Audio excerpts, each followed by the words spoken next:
Good morning, everyone. I'm out for my morning walk.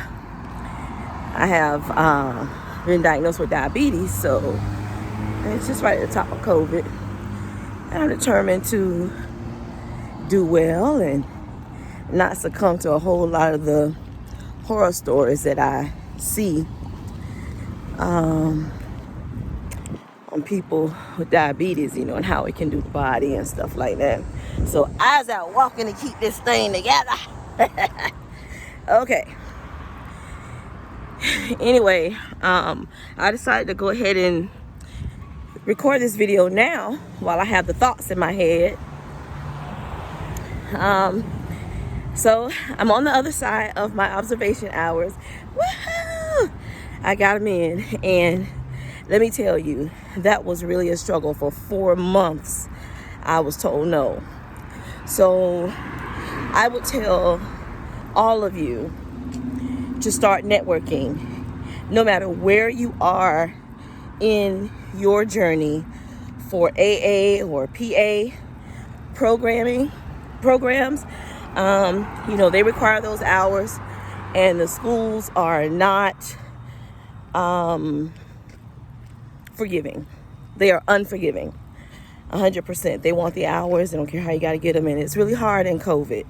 You have to know someone, and it just so happens, praise God, that I live diagonally across the street from an anesthesiologist, and he tried once. He called a friend, and the friend said, "Oh, I got you in. You can start what day this week?" And then he texted back and said, "Nope." The hospital said no, and that was it. He stopped returning my text messages, wouldn't answer the calls. I didn't know what happened. I was kind of like just following up. Nothing rude or overbearing or anything like that. I know better. I'm 49. But then I called the school, and I was just told to try harder. There are people in Jacksonville getting hours locally, so that's pretty much that. And the school, I was told, has the notion that their numbers are up. During COVID, the numbers of applicants increased. So they're not doing anything wrong. So try harder. So I went back across the street to the anesthesiologist, and I told him what was going on. And he said, "Kobe, I thought you had done your hours.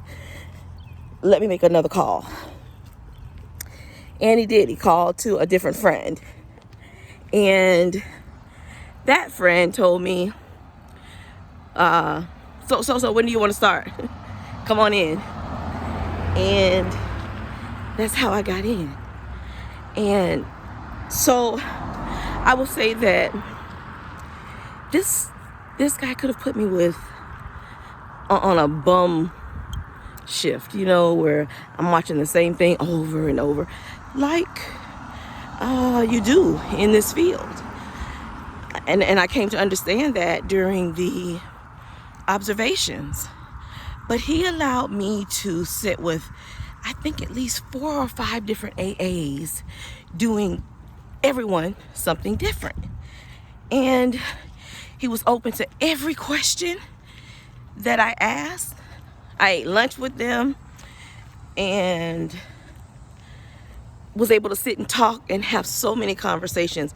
Even the AA versus CRNA, that whole thing even. So it was a great experience, I'll tell you that. During the time I was there, also, it was the time where people who weren't going to take their shots had to leave the hospital. And there were people leaving. There were conversations at lunch about it because there was a woman there. And let me tell you what the general consensus is, because I listened and I really understood where she was coming from, in the sense that she had trepidations about taking the shot. And she sort of like how we hear things politically going, kind of minimized what was going on. But there was another doctor there who was saying pretty much, oh no, that stuff happened. I was here. I saw it. I know you saw it. So we're not going to brush it. And her response was like, yeah, I heard about those things. So anyway, the majority of the people were pro-vaccine. Everyone at the table but she. And their attitudes are, we don't care about them. The people who don't want to take the shots, we don't care about them. We're working and we're taking the shots because we know it's necessary. We saw what was happening here. So that's how most of the medical field sees it. Sayonara to those who don't want to take the shots. Okay. So, but there's one hospital here, Baptist Hospital. They're allowing you to put on your application for exemption. I just don't want to take the shots. And they're letting people stay. So, if you don't want to take the shots, try to get a job at Baptist before everyone else does. Okay, let's get back to the issue.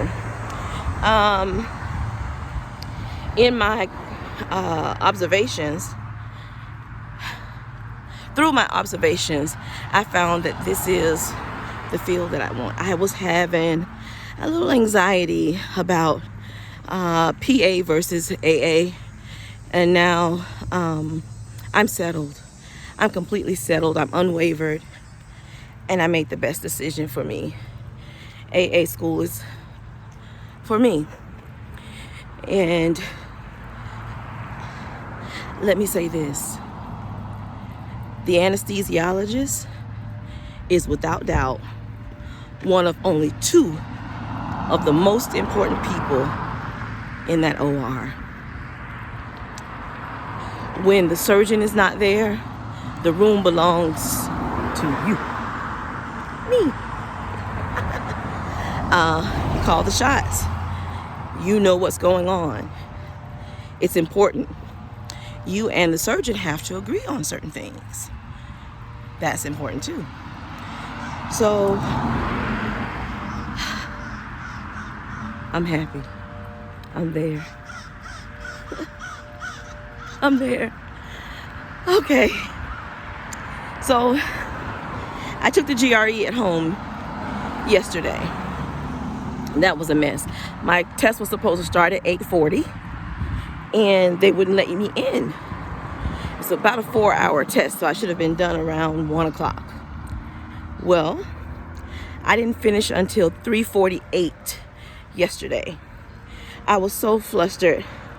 I'm surprised that I did as well as I did under the mental stress of being kicked off during the middle of an essay, and worried if I had to rewrite all that stuff, and it was just hard. There was a lot of pressure to start out at maybe 7 in the morning getting ready for this 8:40 exam, and then all this happens and you don't finish until 3:48.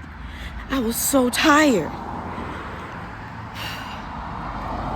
So I got the points. They want you to have 310 points, and I got them. Okay. So taking the exam at home, the GRE was stressful. I hope that all of you have a better experience than I. I think I could have scored even better had I not undergone so much just trying to take the test, but I gave it what I had left. I'd in fact like to take it again just so that I can do better. Prove to myself I can do better, I guess. I don't know. There's only 340 points you can get, and I got well into 300. So, not bad. Okay. I've finished my classes. I ended up with my lowest grade was a 90.46 or 6.8 or something like that in my biochemistry course over at Portage. And now I just have to order my transcripts. So everything for my application is completed. I had to write an essay. Well, not really. Well, you know, a summary of a report from an anesthesiology journal. I've done that. I've created my resume. I have all my classes together. And it's just about time to shoot my shot. I just need to pull in the presentation. And we'll see what happens. I wish everyone much success, and I hope that the next time I come on, I'm actually saying I got accepted. Maybe I'll shoot a couple videos before I get that. I don't know. But it's hard, and I know that this is just the beginning. Oh yeah, let me tell you, there is a hierarchy for the school prestige. And so apparently, and I learned this during my observations, because I was there with people who've been practicing for 15 years on down to 2 years. And it was the best experience. I'm telling you, it was. But so Emory reportedly is the creme de la creme of AA programs, because that's where apparently the program started, at Emory University in Atlanta, and just kind of goes, you know, from there. So there was one of the AAs that I followed. She even wore her AA badge. Her hospital ID is connected to her AA badge. And she was really good. I can say that one guy has been an AA for 15 years, and he went to Emory. He said that Emory was better. He could tell the difference in the students. But what was most important is that you get in a school and get through. Because when you're on the other side, it doesn't really matter which school you attended. This is coming from him. And it makes sense. But it's that way with everything. You guys know that. It really doesn't matter. They're all getting paid the same. They're doing the same work. They're all qualified to do the work. So it gets done.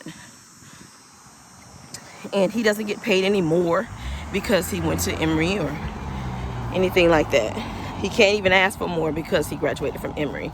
That's not what it's about. At any rate, there's another school in Florida now. It's open. South University is in West Palm Beach. Now, I think they may have one in Tampa. I'm not quite sure. So, yeah, maybe it wouldn't hurt to apply to several schools, which is what these AAs at the hospital did. They applied to several places and went where they got in. And Emory called him first, so he moved to Atlanta. I met an AA from Nova. She was 8 years in, and she did time 2 months of her clinicals in Europe. They didn't pay for that. She had to do it herself, but the opportunity was there. So she took it, and she said she learned some things there that she didn't learn in the U.S. about, you know, administering anesthesia. So that was really good. Wherever you go, you have to secure all of your accommodations. The schools don't do that. So if you're at Nova, most likely you're going to have to travel a bit to get all of your hours in. Emory starts its hours around the second or third week into the program. So you're not struggling to get your hours in at the end like you do in many of the other schools. Like Nova doesn't start for months in. So you're scrambling to get those hours. A lot of the AAs from Nova told me that. You know, they have to take extra shifts and things like that to get those hours in. But Emory sets you up way ahead of time for that. So that was some juicy stuff.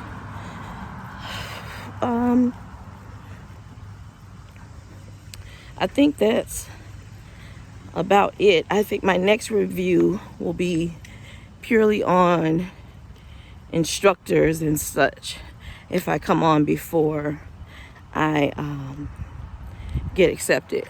I'll talk about that right away. Either way it goes, I'll get it in. Okay, well, I wish you all the best. I wish me the best. I'm still going at this thing, and I pray it works for all of us. Toodles.